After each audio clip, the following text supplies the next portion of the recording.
বাকি হচ্ছে নৌকা এবং ধানের শীষের প্রতিনিধি। কাজে আপনাদের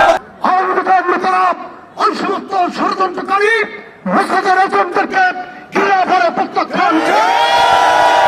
ভোটের মাঠে অনুপস্থিতির পরও আসন্ন জাতীয় সংসদ নির্বাচনে পটুয়াখালী ৩ আসনে জয় পরাজয়ের বড় ফ্যাক্টর হয়ে দাঁড়িয়েছে আওয়ামী লীগের ভোটাররা। বিগত ৪৬ বছর জাতীয় সংসদ নির্বাচনে আওয়ামী লীগের ঘাঁটি ছিল এই আসন।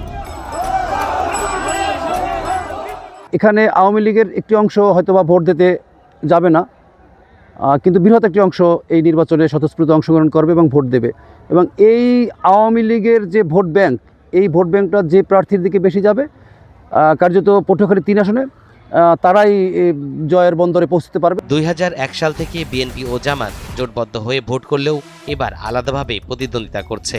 আবার জামাত জোট থেকে বেরিয়ে গেছে ইসলামী আন্দোলন। তাই আওয়ামী লীগের একটি বড় ভোট ব্যাংক নির্বাচনের ফল নির্ধারণে গুরুত্বপূর্ণ ভূমিকা রাখবে। আমি শুধু বিএনপির ভাইদের পাশে চাই না, আমি দল মত নির্বিশেষে বিএনপি, আওয়ামী লীগ, জামাত জন্ম নয়, সকল মানুষকে এই জনপদের ভাগ্যের পরিবর্তনে, এই জনপদের উন্নয়নে আমার পাশে চাই।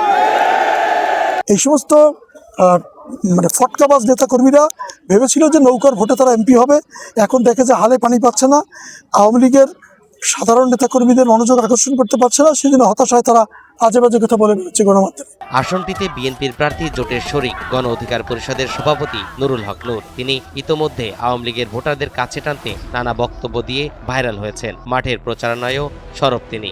বিএনপির নেতা নাম ভাঙ্গিয়ে প্রার্থী হয়ে আজকে বিভ্রান্তি ছড়াচ্ছে। এখন তাদের এই চান্দাবাজি জিয়ে রাখতে নানান ধরনের অপপ্রচার চালাচ্ছে, প্রপাগান্ডা চালাচ্ছে, মানুষকে বিভ্রান্ত করার চেষ্টা করছে। আমার কথা পরিষ্কার, আমি আপনাদের পরামর্শে, আপনাদের সাজেশনে, আপনাদের আহ্বানে সবকিছু করেছি।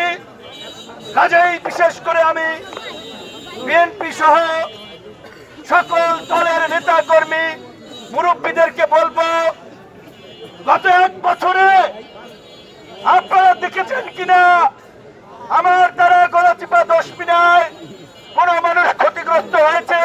বিপিনুরের শক্ত প্রতিপক্ষ হয়ে দাঁড়িয়েছে বিএনপির মনোনয়ন বঞ্চিত নেতা হাসান মামুন। তিনি স্বতন্ত্র প্রার্থী হিসেবে মাঠে রয়েছেন। দুই প্রার্থীর মধ্যে তুমুল লড়াইয়ের আভাস পাওয়া যাচ্ছে। গণতন্ত্রে বিশ্বাস করে সুতরাং জামাত, আওয়ামী লীগ, জাতীয় পার্টি, ইসলামী আন্দোলন, গণ অধিকার কিংবা এনসিপি, যে কোনো রাজনৈতিক দলকে আমরা জনপ্রিয়তার মাপকাঠিতে এবং জনতার রায়ের মাধ্যমে গ্রহণ করব, আমাদের কোনো আপত্তি নেই।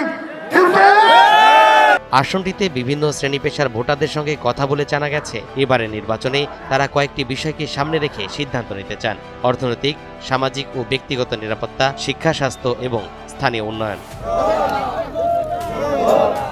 তবে সবকিছু ছাপিয়ে জয় পরাজয়ের জটিল সমীকরণে আওয়ামী লীগের ভোটাররা একটি বড় ফ্যাক্টর। যাদের পক্ষে আওয়ামী লীগ সমর্থকদের ভোট পড়বে, তারাই বিজয়ের পথে এগিয়ে থাকবে।